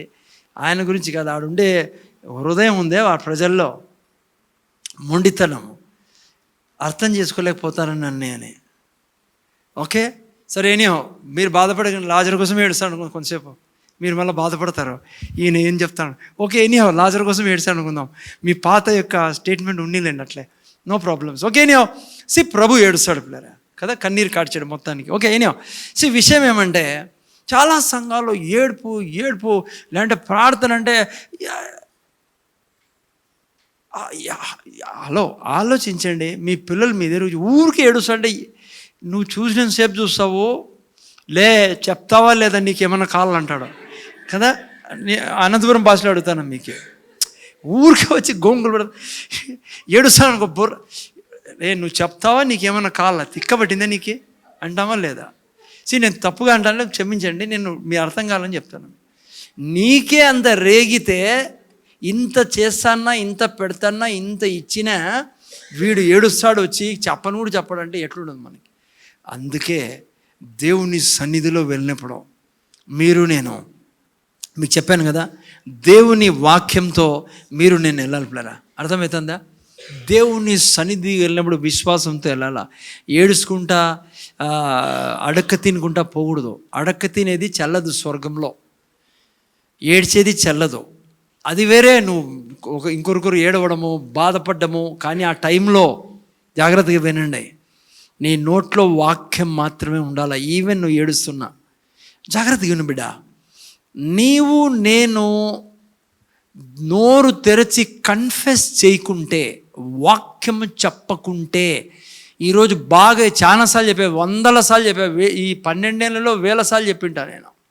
నువ్వు నోట్లో వాక్యము చెప్పకుండా ఉంటే నీ జీవితంలో నీకు ఏంది దొరకదు. తీసేసి ఏడుస్తే ఇస్తాడు, అడకితే ఇస్తాడు, లేకుంటే ఏందో చేస్తే ఇస్తాడు. ఆ ఉపవాసం ఉంటే ఇవేమీ చెల్లవు. అవన్నీ సపోర్టింగ్. నువ్వు వాక్యం చెప్పినప్పుడు ఉపవాస ప్రార్థనలు మంచిదే, నేను తప్పనంలా. కానీ ఉపవాసం ద్వారా ఆయన ఉపవాసం అంటే మీ మమ్మీ డాడీనే ఏడుస్తాడు, వాడు ఏడుస్తాడు, ఇప్పుడు అన్నం మానేశాడు, సాయంత్రం వాడు కడుపు కాలితే వాడే తింటాలి అంటామా లేదా మనము? మీరు అనరా ఆ మాట కూడా? ఏమంటాం జనరలీ?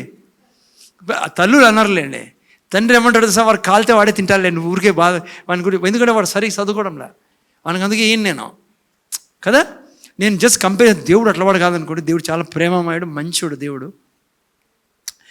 బట్ మంచిది ఉపవాస ప్రార్థన మనం చేస్తున్నాం. నేను చేస్తా, ప్రతి వారం ఉపవాసం ఉండి ప్రార్థన చేస్తాం. అది కాదు, నేను కించపరచండి ఉపవాసాన్ని, ఏడుపుని కించపడంలా. కొన్నిసార్లు మనం పిటిషన్ పెట్టాలి, దేవుని దగ్గర రిక్వెస్ట్ చేసుకుంటాం కొంతమంది కోసం, మంచిది అవన్నీ. కానీ బట్ నువ్వు విశ్వాసంతో ఆయన దగ్గర లేకుంటే ఏ పని జరగదు ఆయన దగ్గర.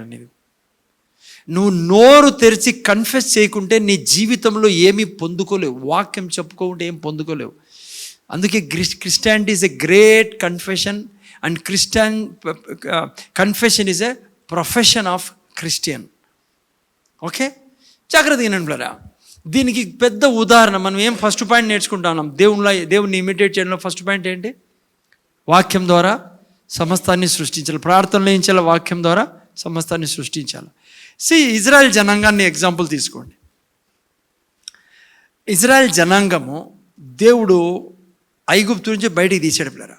గొప్ప బలమైన హస్తంతో బయటికి తీశాడు ఆయన, గొప్ప గొప్ప కార్యాలు చేసి. తెలుసు కదా మీకు, ఫరో ఏదానికి సాదృశ్యమో సాతానికి, ఐగుప్తు ఏదానికి సాదృశ్యం పాపానికి కదా. ఆత్మీయంగా నేను ఇంటాను. వెనకలో మీ సిస్టర్స్ ఇద్దరు ఈ వాక్యం వినాలి మీరు. ఛాన్సేపు అయింది మీరు మాట్లాడే ముందర చూడండి. ఆయన ఎందుకంటే మీ సమస్యలు తీర్చేది ఇదే నేను చెప్పేది, లేదంటే సమస్యల్లోనే ఉంటారు. ఓకే, ముందర చూడండి. ఏడున్నాం మనం? ఐగుప్తులో ఉన్నాం. ఐగుప్తులు లేమో, ఐగుప్తు నుంచి వాళ్ళని బయటికి తీశాడు దేవుడు, సాతాన్ చేతుల నుంచే. ఓకే, మిమ్మల్ని కంపేర్ చేసుకోండి మనకేం జరిగిందో. తీసిన తర్వాత వాళ్ళని దేవుడు బలమైన అద్భుతం, అంతకుముందే 10 అద్భుతాలు చేశాడు. 11వ అద్భుతం ఏంటి? దాదాపు కౌంటింగ్ మిస్టేక్ కావచ్చు, బట్ ఎర్ర సముద్రాన్ని నుంచి బయటికి తీసుకొచ్చాడు వీళ్ళని. ఎంత గొప్ప అద్భుతం చెప్పండి కదా. ఆ తర్వాత ఏం చేశాడు దేవుడు? వారికి స్వర్గం నుంచి ఫుడ్ ఇస్తానాడు. వీళ్ళు కళ్ళు తెరుచుకుని చూస్తానారా, స్వర్గం నుంచి అన్నం వస్తాను. ఆ తర్వాత రాతిలో నుంచి నీళ్లు తాపించాడు. ఆ తర్వాత మారాన్ని వీళ్ళ ఎదుట, కళ్ళ ఎదుట తీగా మార్చాడు. ఈ విధంగా అద్భుతాలు చేసుకుంటా దేవుడు తీసుకెళ్తున్నాడు. పగలు ఏసీ, రాత్రి ఎయిర్ కండిషను. కొన్ని వందల వేల సంవత్సరాల క్రితం మాట ఇది, నేను చెప్తాండి ఇది. దేవుడు చాలామంది అంటారు అరణ్య ప్రయాణం సార్, అమ్మాది అరణ్య నో అరణ్య ప్రయాణంలో కూడా అద్భుతమైన ప్రయాణం అదే. మనోళ్ళు కొంతమంది సరిగ్గా బైబిల్లో అది అర్థం కాదు వీళ్ళకి, అనుకుంటారు ఎండలో మాడిపోతున్నారు పిల్లలంతా చెమట్లు. No no no no no పగులు ఎయిర్ కండిషన్ బస్ట్ అయిపోయి అదే. కాళ్ళలో నొప్పులు లేవు వాళ్ళకి, కాళ్ళు వాయలే వాళ్ళకి, ఏమీ కొదవలేని జీవితము. ఫుడ్ పైనుంచే, అర్థమవుతుందా? నీళ్ళు అద్భుతం ద్వారా వస్తానే నీళ్ళు, మున్సిపాలిటీ నీళ్ళు కాదు, దాంతో కల్తీ ఉంటాయి. దేవుని చేతుల నుంచి వస్తానే నీళ్ళు, ప్యూర్ వాటర్, ప్రపంచంలో ఆడ దొరకదు ఆ నీళ్ళు. ఈ విధంగా తీసిపోతాడు. ఎక్కడ తీసిపోతాడు చెప్పండి? దీనికంటే బ్రహ్మాండమైన స్థలంలోకి తీసుకెళ్తాడు. ఎక్కడికి? పాలు తేనెలు ప్రవహించే దేశానికి. కానీ విచిత్రం ఏమో తెలుసా? వీళ్ళు పోలే యాటికి పాలు తేనెలు ప్రవహించే దేశానికి. సొంత ఇల్లు, పొలాలు, పంటలు, తోటలు, బావులు, మంచి మంచి ఇల్లు, మంచి ప్రాపర్టీ ప్రతి ఒక్కరికి దేవుడు రెడీ చేసి పెడితే పోలే. 40 సంవత్సరాలు పోలే. వీళ్ళు ఆడాడే గిర్రని తిరిగి చచ్చిపోయినారు అంతా. మిమ్మల్ని ఎవరో ఏం కారణం అంటే, నాకు కారణం తెలుసు సార్, దేవుడే దీన్ని చేసిండేది అంటారు. చాలామంది క్రైస్తవులు ఏమంటారు తెలుసా? దేవుడు వీళ్ళని, దేవుడు వల్లనే పోలే, దేవుడే పోనీలే. పచ్చి అబద్ధం ప్రపంచంలో ఇది. ఆయన వీళ్ళని అక్కడ తీసుకెళ్ళాలనే ఆశ, చేయాల్సిన ప్రయత్నాలన్నీ చేశాడు దేవుడు.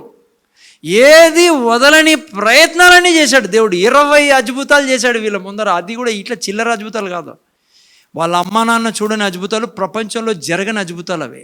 20 అద్భుతాలు దేవుడు వాళ్ళ జీవితాల ముందర చేశాడు. కానీ మీకు తెలుసా విచిత్రము? పోలే వాళ్ళు. దేవుడు కాదు కారణము. మీకు తెలుసా ఒక విచిత్రమైన విషయం మాట జరిగిండేది? మోషే ప్రార్థన చేస్తాడు దేవుని దగ్గర. ఏమని చెప్పాడో తెలుసా? ముందర చూడండి, ఆయన వినండి, అక్కడ ఇటు చూడకండి, మిస్ చేసుకుంటాడు, సైతాన్ మింగేశాడు మిమ్మల్ని, జాగ్రత్త. మోషే ఏమన్నాడు తెలుసా దేవునితో? అయ్యా, నువ్వు వీళ్ళని ఐగుప్తు నుంచి తీసుకొచ్చావు, వీళ్ళు పాలు తేనెలు ప్రవీణ్ దేశంలో పోలేదు అనుకో, మర్యాద పోయింది నీకే. అనంతపురం భాషలో చెప్తాను మీకే, మర్యాద పోయింది నీకే.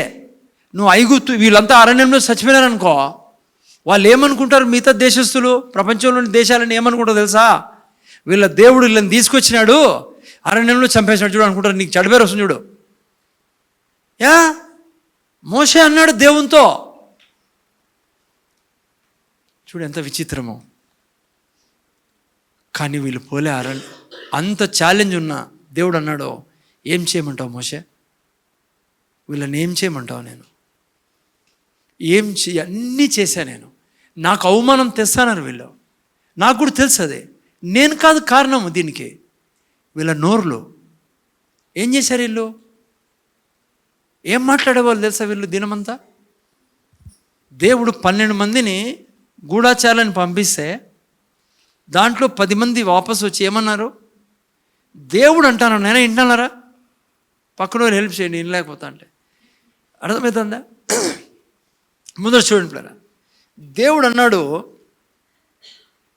ముందర చూడండి, దేవుడు అన్నాడు, ఈ దేశాన్ని నేను ఇచ్చేసాను మీకు, మీదదే, మీకు ఇల్లు కట్టించాను నేను. 400 సంవత్సరాల నుంచి కట్టించి చక్కగా పెట్టి అన్నీ రెడీ చేసి పెట్టాను మీకోసము. ఆడ నేను సెక్యూరిటీ గార్డులు పెట్టాను, జంతువులని రాకుండా ప్రాపర్గా మీకు మెయింటైన్ చేసేదానికి. మీకు తోటలు కానీ బాయిలు కానీ అన్నీ మెయింటైన్ చేయాలి కదా, సెక్యూరిటీ గార్డ్ పెడతామా లేదమ్మా మనము? అట్లా వాళ్ళని పెట్టాను రా అంటే వీళ్ళు ఏమన్నారు తెలుసా? ఇచ్చేసాను నేనంటే, తీసుకోపోండి అంటే మేము తీసుకోలేమన్నారు. మా చేత కాదు. దినమంతా మీరు మాట్లాడుతుంది, అందుకే ఊరికే ఏదేదో వాళ్ళ గురించి చెప్తాను అనుకోకండి. మేము తీసుకోలేము దాన్ని, మా చేత కాదన్నారు. మేము పోలేమన్నారు. వాళ్ళు మాకంటే బలిష్ఠులు అన్నారు. దేవుడు అన్నాడు, నేను మీ పక్షం ఉన్నాను కదా, ఆల్రెడీ ఐగుప్తులో నేను చూపించాను కదా నా బలాన్ని. వాళ్ళందరూ నేనే పెట్టింది ఆడ, నేనున్నాను మీ పక్షంలో యుద్ధం చేసేదానికి, నేను మీకు ఇస్తానే తీసుకోపోండిరా అంటే మేము పోం, మా చేత కాదన్నారు. పైనుంచి ఏమన్నారు తెలుసా? ముందర చూడాలి, ఇప్పుడు ముందర చూడండి. పైనుంచి ఏమన్నారు తెలుసా? దేవుడు ఇటు మాకు తెచ్చిన ఎందుకు తెలుసా? చంపేదానికి అన్నారు. ఇంతకంటే భయంకరమైన మాటలు ఏమైనా ఉంటాయా? బిడ్డ, నువ్వు ఏమంటానో దినమంతా దేవుణ్ణి ఇమిటేట్ చేసేవాళ్ళు గడ్డం పెట్టుకునేది కాదు. అది ఓకేలే, నువ్వు పెట్టుకో, మాకేం ప్రాబ్లం లే, నీ గడ్డం నీ ఇష్టం. నేను చెప్తానేది దేవుళ్ళ మాట్లాడేది. ముందర వింటానన్న నాయన. వీళ్ళు ఏమన్నారు తెలుసా? మోషే ఎందుకు ఇది తెచ్చాడు? మమ్మల్ని చంపేదానికా? ఆడ కబ్రస్థాన్ లేదా? ఈడి తెచ్చాడు మాకి. ఎట్లా ఉంటుంది దేవుని యొక్క హృదయం మీరేనండి. అయినా దేవుడు ఏం చేసేక లేదు. నీ నోరే నిన్ను చంపేస్తుంది. బిడ్డ, నీకు అర్థమవుతుందే? ఈరోజు క్రైస్తవుడు ఈ స్థితిలో అనేక మంది క్రైస్తవులు జీవిస్తూ ఉన్నారు.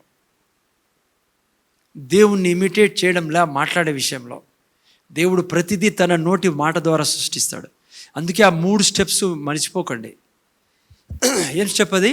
ఫస్ట్ నువ్వు వాక్యం చెప్పినప్పుడు, రెండోది అది హృదయంలోకి పోతుంది, నువ్వు మాట్లాడి చెప్పి.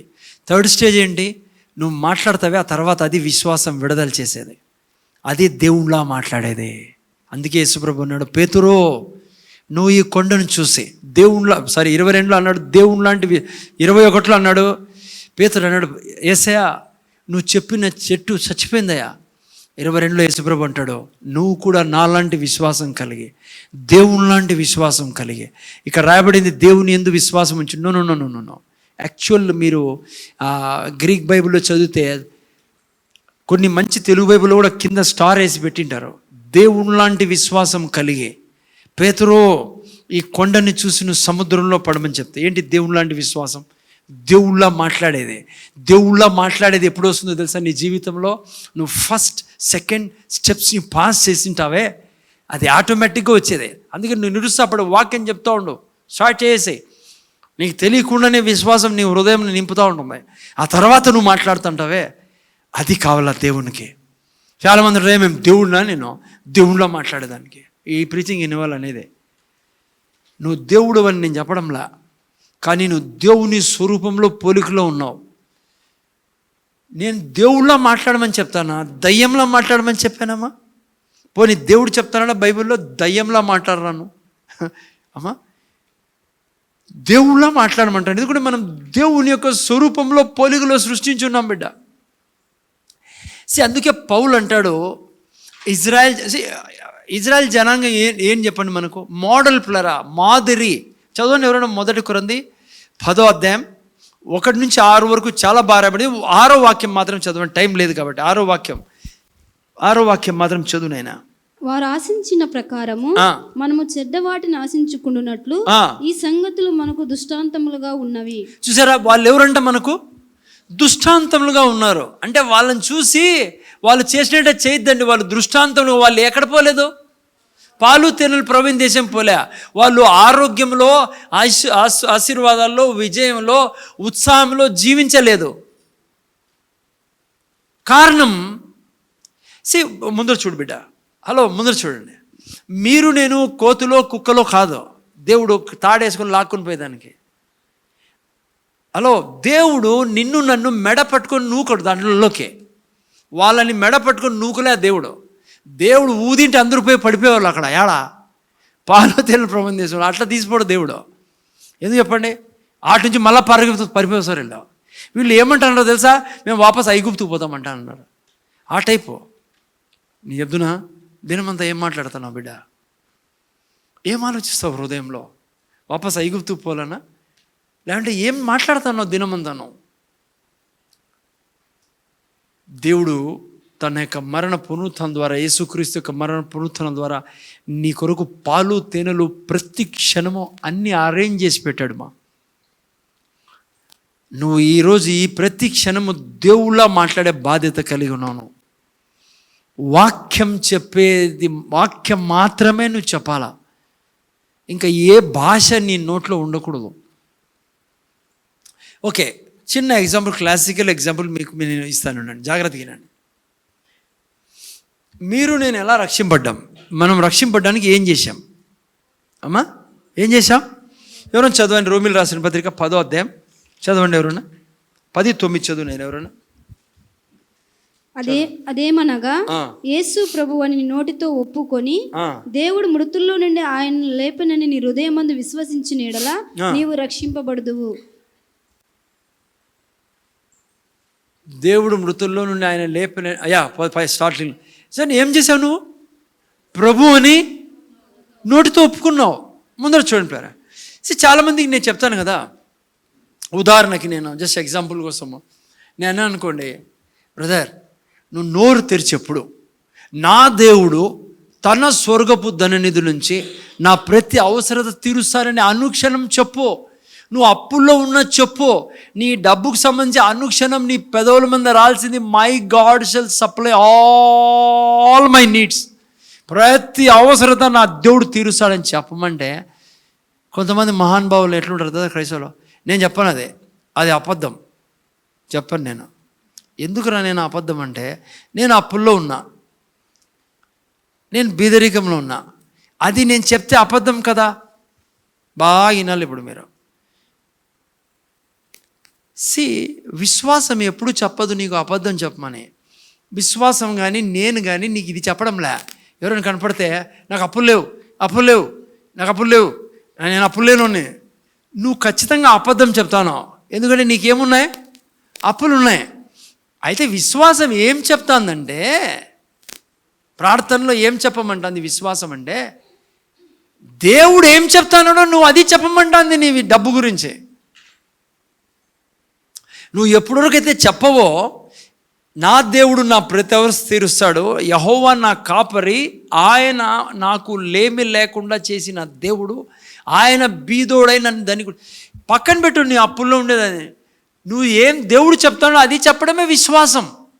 ఇప్పుడు ముందర చూడండి, ఈ వాక్యం మీరు విన్నారు కదా, అదేమనగా ప్రభు అని నీ నోటితో ఒప్పుకుంటేనే నువ్వు రక్షింపడ్డావు. నోటితో చెప్పింటే. ముందర చూడు, ఉదాహరణకి నేను ఎవరితోనే పోయి సువార్త చెప్తున్నాను అనుకో, యేసు మంచోడు పదా, ప్రేమామయుడు పదా, దయామయుడు అన్నీ చెప్తాను. ముందర చూడాలి. ఇప్పుడు మీరు ఆ వ్యక్తి నా వాక్యం వింటానాడు, సువార్త వింటాను లాస్ట్లో అన్నాడు అనుకో, భలే చెప్పారు సార్, చాలా బాగుంది సార్, నాకు కూడా చాలా నమ్మకం సార్, నేను కూడా చాలా మందితో విన్నాను సార్, యేసు ప్రభు సిలువలో నాకు చాలా దయస్తుంది అని లేచి వెళ్ళిపోయాను అనుకో, ఆడు చచ్చిపోతాడు నరకానికి పోయి. అర్థమైంది? ఎంతమందికి అర్థమైంది నాకు తెలియదు, కానీ జాగ్రత్తగా వినండి. మీరు కానీ నేను కానీ ఎవరో సువార్త చెప్పినప్పుడు వాళ్ళు అన్నీ విని మంచిగా చాలా మంచిది ఇది అని లేసి వెళ్ళిపోయినాడు అనుకో, అప్పుడు వరకు దయ్యం బిడ్డ మాదిరే ఉంటాడు. ఏ క్షణము ఆ వ్యక్తి నోరు తెరచి అంటాడో యేసు క్రీస్తు నా ప్రభు అని, ఆ క్షణముందు పాతాళం నుంచి, సైతాను శక్తి నుంచి లాక్కోబడతాడు ఆ వ్యక్తి. ఆ వ్యక్తి మీద ముద్ర వేయబడుతుంది. ఆ క్షణముందు ఆ వ్యక్తి నూతన సృష్టిగా మార్చాడు. నోటితో పలక్కోకుండా వెళ్ళిపోతే ఆ వ్యక్తి సైతాను సంతానంగా ఉంటాడు. నువ్వు నేను ఏ క్షణం వరకు చెప్పలేదో యేసు నా ప్రభు అని, అంతవరకు సైతాను సంతానం. మనం బాగా ప్రిన్సిపల్ని గుర్తుపెట్టుకోవాలి మీరు నేను. బైబిల్ చెప్తా ఉంది, అదేమనగా యేసు ప్రభు అని నీ నోటితో ఒప్పుకొని, అది ఫస్ట్ స్టెప్. నువ్వు నోట్తో కన్ఫెస్ చేయలేదనుకో, నువ్వు సైతాన్ చేతిలోనే ఉంటావు. రక్షణ పొందుకోండేదే అలా. ఇంకా నాకు చెప్పు, నువ్వు ఇంకా నీ జీవితంలో ఏది రావాలన్నా, నువ్వు అంటే విడుదల పొందాలంటే, ఆ యొక్క భయం నుంచి, ఆ యొక్క కామం నుంచి, ఆ యొక్క బీదరికం నుంచి, ఆ రోగం నుంచి నువ్వు ఒప్పుకోక తప్పదు. అందుకే ప్రేయర్లో కన్నీరు కాదు నీకు జవాబు తెచ్చి ఇచ్చేదే. ఇప్పుడు నేను సువార్త చెప్పినప్పుడు వాడు ఏడ్చి ముడుచుకొని ముక్కు తుడుచుకొని అంతా లేచి ఖర్చు లోపల పెట్టుకొని పోయినాడు అనుకో, ఏమవుతుంది? ఏం కాదు, చచ్చిపోతే నరకానికే పోయేదే. నువ్వు నేను దేవుని బిడ్డలుగా మార్చబడ్డానికి కారణము, నా నోరు తెరచి వెలుగు కలుగును గాక అన్న దేవుని యొక్క వాక్యాన్ని మనం చెప్పినప్పుడు మనలో నుంచి చీకటి వెళ్ళిపోయింది. 2 కొరింథీ 4:6 అదే రాయబడి ఉండేది. ఈ యుగదేవత అందరి మనోనేత్రాలు గుడితనం కలగజేసింది. ఎప్పుడైతే నీ దగ్గర సువార్త వచ్చిందో నువ్వు ఏం చెప్పావో తెలుసా? యేసే నా ప్రభు అన్నప్పుడు నీ హృదయంలోకి వెలుగు వెళ్ళింది. నీ ఆత్మ మీదికి వెలుగెళ్ళింది, చీకటి ఆత్మ మీలో నుంచి వెళ్ళిపోయింది. అదే ప్రతి చోట నీ జీవితంలో జరగాల్సిందే ఇంక నుంచి. Confession, that's why brings possession. ఇప్పుడు బైబిల్లో 4వ అధ్యాయం తీమ, సామెతల గ్రంథం 4వ అధ్యాయం 20వ వాక్యం నుంచి పెట్టుమా. ఏం రాయబడింది చూడండి, 4వ అధ్యాయం 20వ వాక్యం నుంచి. నా కుమారుడా, పెట్టినైనా స్క్రీన్, నా కుమారుడు చదువునైనా. నా కుమారుడా నా మాటలు ఆలకింపము, నా వాక్యములను నా మాటలు ఆలకింప, నా మాటలు అనుక్షణం వింటాను బిడ్డను. నా మాటలు నా వాక్యములు నీ చెవి ఒగ్గుము. ఆ తర్వాత నీ కన్నులెదుటి నుండి వాటిని పోనీయకుము, నీ హృదయమందు వాటిని భద్రం చేసుకుని. అదే 3 స్టెప్స్ నేను చెప్పింది అదే. ఆ తర్వాత దొరికిన వారికి అవి జీవమును, వారి సర్వశరీరమునకు జాగ్రత్త. దేవుని వాక్యము, బైబిల్ నేను ఎగ్జాంపుల్ ఇస్తున్నాను మీకు, డబ్బు గురించి ఇచ్చి, ఆరోగ్యం గురించి. దేవుని వాక్యం ఆరోగ్యం ఇచ్చి ఎవరికి? దొరికిన వారికి. ఎవరి దగ్గర అయితే వాక్యం ఉంటుందో వారికి ఆరోగ్యం ఇస్తుంది. వాక్యం ఇంకో వర్షన్లో మెడిసిన్ అని రాయబడింది, ఇంగ్లీష్లో మెడిసిన్ అని రాయబడింది. యాక్చువల్ గ్రీక్ బైబిల్లో, హీబ్రూ బైబిల్లో, పాత హీబ్రూ బైబిల్లో ఈడ వాడబడిన పదం ఉందే మెడిసిన్ అని. పదం మర్చిపోయి, ఏం పదం హీబ్రూలో? మార్ఫే. మార్ఫే మీన్స్ మెడిసిన్.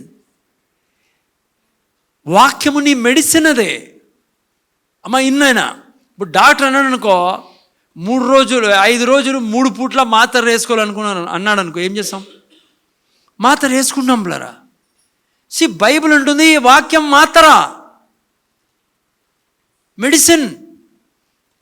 ఒకవేళ డాక్టర్ అన్నాడు అనుకో, చచ్చిపోయిన వరకు మాత్ర వేసుకునే తీరాలని. వేసుకుంటారా లేదా ప్రజలు? బీపీ మాత్ర వేసుకోమంటారు కదా, బీపీనే కదా రోజు వేసుకోమంటారమ్మా. బీపీ మాత్ర, షుగర్ మాత్ర ఉన్నా ఏమంటారు డాక్టర్ చెప్పండి? వాడకుండా చచ్చిపోతావు. కానీ మనం ఏం చేస్తాం? బీపీ వాడతాం కదా, వాడతామా లేదా? బైబిల్ అంటుంది దేవుని వాక్యము నీ సర్వ శరీరమునకు ఆరోగ్యం ఇచ్చును.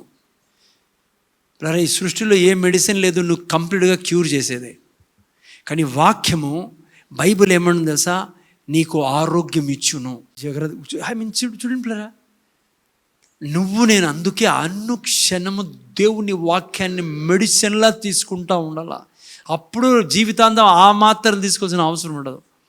ప్రతి క్షణము కిడ్నీకి సంబంధించి, బ్లడ్కి సంబంధించి, బాడీకి సంబంధించిన వాక్యం చెప్తానే ఉండాలి. అందుకే బైబిల్లో ఎన్ని వాగ్దానాలు ఉన్నాయో తెలుసా ఆరోగ్యం గురించి.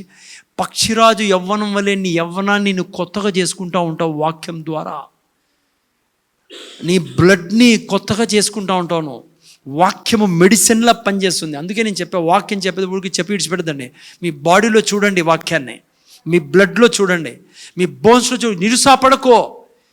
నువ్వు చెప్తా ఉన్నప్పుడు కొన్నిసార్లు అటాక్ జరుగుతాయి. సాతాన్ అంటాడు, ఏం ప్రయోజనం చెప్తానో, ఏం జరగలా, ఇడిచిపెట్టాను. నో, పచ్చి అబద్ధం అదే.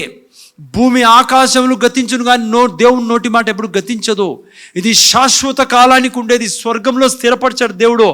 నీకు ఏ అనారోగ్యం ఉన్నా వాక్యం చెప్పడం మానకు, ఏ స్థితిలో కూడా. చాలామంది ఈరోజు దుఃఖంలో, బాధలో, నిరుత్సాహంలో, వేదనలో, బాధలో ఉన్నారు. మా ఇంటన్నారా? వాళ్ళని అడుగు, ఎందుకు బ్రదర్ ఇన్ని కష్టాల్లో ఉన్నారు, ఇన్ని సమస్యలు ఉన్నారంటే ఏం చెప్తారు తెలుసా? కొంతమంది మహానుభావులు. ఎందుకు మహానుభావులు అని అంటే వీళ్ళు మహానుభావులే. ఏం చెప్తారో తెలుసా? దేవుడు బ్రదర్, దేవుడు పరీక్షిస్తున్నాడు. నువ్వు పెద్ద పైల్వాన్ అని నిన్ను పరీక్షిస్తాడు ఆయన. పంటిను పసి నువ్వు ఫ్లాట్ అయిపోతావని దేవుని తెలుసు. నీకు ఎలా పరీక్ష పెడతాడు ఆయన? రోగం ఇచ్చి. కొంతమంది ఎన్ని కష్టాలు అయిపోతాంటారంటే ఏమనంటే దేవుడు పెట్టే పరీక్ష, దేవుడు ఇచ్చిన శోధన, ఏబిసిడీలు కూడా రావు నీకే. అట్లా మాట్లాడుతుంటే నీకు అసలు తెలియదు దేవుడు ఎవరో, అర్థం చేసుకోలేకపోతున్నాను. ఎవరు తెలుసా దీనికి కారణము? నువ్వు. కొంతమంది ఆదాము హవ్వలు పాపం చేయడానికి కారణం ఎవరు తెలుసా బ్రదర్? దేవుడే అలౌ చేశాడంటారు. చూసారా, ఇంత మహానుభావులు దేవుడే అలౌ చేశారంట, అందుకే వాళ్ళు అలా అయ్యారంట. దేవుడు ఏం చెప్పాడు ఆదాము హవ్వతో? బాబు మీ ఇద్దరు భార్యాభర్తలు అన్నీ ఇచ్చాను నేను, దయతో, అనంతపురం భాషలో చెప్తాను మీకు, గేట్లు వేసుకొని పెట్టండి రా అన్నాడు. గేట్లు ఏంటిరా, వాడు ఉన్నాడు మిమ్మల్ని ఇబ్బంది పెట్టేకి వస్తాడంటే వీళ్ళిద్దరు గేట్లు తెరిచేసేసి వాడు ఆడుంటాడు చెప్పు అంతో మాట్లాడాలా మేము కనుక్కుంటామని కత్తేమో అన్నారు. నేను బైబిల్లో రాసి చెప్తున్నాను మీకు వేరే భాషలో. అందుకే పాపం చేసినప్పుడు ఏమన్నారు ఇద్దరు, ఆడున్నారు చెట్టు దగ్గర. ప్రభు దేవుడు అన్నాడు మీరు సైతానికి రానిద్దండి అని. ఎవరు రానిచ్చారు? వీళ్ళిద్దరు రానిచ్చిండేదే. దేవుడు ఎప్పుడు చెప్పలే వాడు వచ్చినప్పుడు నేను చూసుకుంటాను మీ ఇష్టానుసారం బతుక్కోండి అని. దేవుడు అన్నాడు మీరు రాకుండా చేయండి వాణ్ణి మీరు గాడ్ చేయండి, మీ తోటలో వాడు రాకూడదు. వీళ్ళు అలో చేశారు. ముందర చూడాల. దేవుడు అన్నాడు మీరు అలో చేస్తే నేను అలో చేస్తా, ఎందుకంటే సమస్య మీ మీద ఆధారపడి ఉంది. అది దేవుడు బ్రతికే విధానం, మనం బ్రతకాల్సిన విధానం. దేవుడు ఎక్కడ స్టాప్ చేయమన్నాడు అది స్టాప్ చేయాల. అర్థమవుతుందా? ఎందుకు కష్టాలు ఉన్నాయి ఈరోజు ఇంట్లో? మీరు అలో చేయడం వలన. ఏ విధంగా అలో చేసాను సార్? నీ నోటి ద్వారా నువ్వు దేవుళ్ళ మాట్లాడుకోకుండా, దేవుని ఇమిటేట్ చేయకుండా, ముందు చూసారా ప్రతి క్షణం ఇష్టానుసారం మాట్లాడడం ద్వారా, దేవుని వాక్యం చెప్పకుండా వాళ్ళు ఏమన్నారు ఇజ్రాయెల్ జనాంగం? ఇప్పుడు చెప్పాను మీకు, దేవుడే మమ్మల్ని సంపకి తెచ్చినాడు అంటున్నారు వాళ్ళు. దేవుడే మమ్మల్ని సంపాలని మోసే నువ్వు ఇద్దరు కలిసి మొత్తం ప్లాన్ చేసి ఇటు తెచ్చినారు మమ్మల్ని చంపేదానికంటే. రే మనుషులా మీరు ఇంకా ఏమన్నా 20 అద్భుతాలు చేసి దేవుడు స్వర్గం నుంచి ఫుడ్ పెడతా అంటే ఆయన్ని పట్టుకొని మీరే సంపేకి వచ్చారంటే ఎంత బాధ వేస్తుంది దేవునికి. జాగ్రత్త తినంటారా. చిన్న పోషన్ చెప్పి నేను ముగిస్తా. ఏం చేయాలా ప్రార్థనలో, ఎలా చేయాలా ప్రార్థన? ఓకే, ఇంగ్లీష్లో పెట్టినైనా తెలుగులో ఎవరైనా చదవండి. యోబు గ్రంథం 20వ అధ్యాయం 28వ వాక్యం. యోబు గారి గురించి జీవితంలో కదా చాలామంది యోబు జీవితాన్ని కూడా పాపం చాలా కన్ఫ్యూజ్ అయ్యే వాళ్ళు ఉన్నారు క్రైస్తవుల్లో. ఎందుకు చెప్పండి? ఎందుకు తెలుసా మీకు? యోబు గ్రంథంలో మొదటి 3 అధ్యాయాలే చదువుతారు కానీ లాస్ట్ 2 అధ్యాయాలు చదవరు. ఎవరు? ఈ బ్రదర్స్ ఈ సిస్టర్స్. మొదటి 3 అధ్యాయాల్లో యోబుకు వచ్చిన సమస్యలు చూసి ఆయన చెప్తా అన్నాడు ఈ సమస్యలకి కారణం ఎవరో కాదు నేనే అని. అయినా కూడా నమ్మరు మనల్లో. యోబు మాట నమ్మరు కానీ దేవుణ్ణి బ్లేమ్ చేసి తీరలా. దేవుడే అలో చేశాడని. దేవుడు అలో చేయలే, యోబు అలో చేశాడు. యోబు విశ్వాసాన్ని అలో చేయలేదు, భయాన్ని అలో చేశాడు. భయానికి ఆపోజిట్ ఏంది ఫోర్స్? సరే, విశ్వాసానికి ఆపోజిట్ ఫోర్స్ ఏంటి? భయం. అందుకే బైబిల్లో యోబు గ్రంథంలో లాస్ట్ 2 అధ్యాయాలు చదివితే ఏమన్నాడు యోబు తెలుసా? దేవునితో అంటాడు నేను పెద్ద మిస్టేక్ చేశా, నేను సారీ చెప్తాను, మూర్ఖంగా మాట్లాడా, ఇష్టానుసారం మాట్లాడినా అని పశ్చాత్తాపడతాడు యోబు. అందుకే 200 ఆశీర్వాదాలు పొందుకున్నాడు. ఫస్ట్ 3 అధ్యాయాలతో ముగించగదండి యోబుని, లాస్ట్ 2 అధ్యాయాలు తప్పకుండా చదవండి. ఓకేనా? యోబు యొక్క స్నేహితుడు చక్కటి మాట అంటాడు ప్రార్థనకు సంబంధించి యోబుతో. యోబు ఫ్రెండ్ చదవండి, ఎక్కడ రాయబడింది? 22, 27, 28 పెట్టినాయినా చదువు. నేను ఎవరైనా తెలుగులో చదవండి. నువ్వు ఇంగ్లీష్లో పెట్టినాయినా చదువు. నేను తెలుగులో. నీవు ఆయన ప్రార్థన చేయగా ఆయన నీ మనవి ఆలకించును. ఆయన నీ మనవి ఆలకించు. ఓకే, అర్థమైందా? శిష్యుడు ఫ్రెండ్ చెప్తున్నాడు నువ్వు ఆయనకు ప్రార్థన చేయగా ఆయన నీ మనవి ఆలకించును. ఆ తర్వాత నీ మొక్కుబడులు నీవు చెల్లించెదవు మరియు నీవు దేనినైనా యోచన చేయగా. 22వ అధ్యాయం చదువుతున్నాం యోబు గ్రంథము 27, 28 వాక్యాలు చదువునేనా. మరియు నీవు దేనినైనా యోచన చేయగా 28 చదువుతున్నాం. నువ్వు దేనినైనా యోచన చేయగా అది నీకు స్థిరపరచబడును. తెలుగులో ఇట్లా రాయబడింది, నువ్వు ఏదైనా యోచన చేస్తే అది స్థిరపరచబడుతుంది. ఇంగ్లీష్లో చాలా బాగా రాయబడింది, ఇదే ప్రేయర్లో చేయాల్సిందే. 28లో you will also declare a thing and it will be established for you. ప్రార్థన అంటే ఏమో తెలుసా? మా ప్రార్థన అంటే ఏమో తెలుసా? జాగ్రత్తగా వినండి. ప్రార్థనలో అనుక్షణం ఏం చేయాలా, లేదంటే దినం అంతా ఏం చేయాలా, నువ్వు అడుగు పెట్టి అడుగు తీసుకుంటే ఏం చేయాలా? You should declare. తెలుగులో ఇంగ్లీష్ చూడండి ఇంత మంచిగా.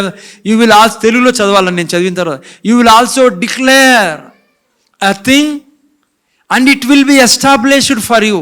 నువ్వు ఏది డిక్లేర్ చేస్తావో అది నీ జీవితంలో స్థిరపరచబడుతుంది. తెలుగులో ఏం రాయబడింది నైనా?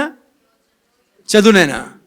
మరియు నీవు దేనినైనా యోచన చేయగా. యోచన అని రాయబడింది కానీ తెలుగులో ఇంగ్లీష్లో డిక్లేర్. యోచన చేయగా అది నీకు స్థిరపరచబడును. ప్రేయర్లో మీరు నేను చేయాల్సింది దేవుళ్ళ డిక్లేర్ చేయాలి పిల్లరా. ఏం డిక్లేర్ ముందు చూడండి, ఆయన జస్ట్ ముగిస్తా 2 నిమిషాలు. నువ్వు ఏం డిక్లేర్, ఉదాహరణకి తండ్రి నీ కృతజ్ఞతలు, నా ప్రభు నీ కుమారుడు యేసు క్రీస్తు చనిపోయి పాతి పెట్టబడి తిరిగి లేయడం ద్వారా నాకు జీవితం లభించింది తండ్రి, విజయం లభించింది తండ్రి, నేను కాలు పెట్టే ప్రతి చోట విజయం నాకు. If you declare that it will be established. అది నీ జీవితంలో అదే స్థిరపరచబడుతుందమ్మా. ఇది నువ్వు నేను ప్రార్థనలో చేయాల్సిందే. నువ్వు అంటావు తండ్రి నువ్వు ప్రతి మంచి మేలు చేసే దేవుడవే, నా మీద, నా పిల్లల మీద, నా మినిస్ట్రీ మీద, నేను నా జీవితపు అన్ను క్షణం నువ్వు మంచి చేస్తున్నందుకు కృతజ్ఞత, మేలు చేస్తున్నందుకు కృతజ్ఞతలు, మంచి మేలుతో నేను నింపబడుతున్నందుకు కృతజ్ఞతలు తండ్రి. విశ్వాసం ఎప్పటికీ జరుగుతాడని దాన్ని బట్టి జీవించదు పిల్లరా. విశ్వాసం ఎప్పటికీ ఏం చెప్పాడో దేవుడు అదే జరుగుతుంది, భవిష్యత్తులో అదే జరగబోతుంది అని చెప్పి విశ్వాసంలో జీవించేవాడు జీవిస్తాడు. నీకు ఉండొచ్చు ఈరోజు అప్పులు, నువ్వేమంటావు, నా దేవుడు అప్పిచ్చేవాడిగా నన్ను చేసి ఉన్నాడు కాబట్టి నేను అప్పిచ్చేవాడిగా ఉంటాను. నేను ఇది చెప్పడంలో అందరికీ చెప్పి అప్పులు లేవు అని అబద్ధం. అదే నువ్వు ఒకవేళ అప్పుల్లో ఉంటే you have to declare and decree and that shall be established in your life.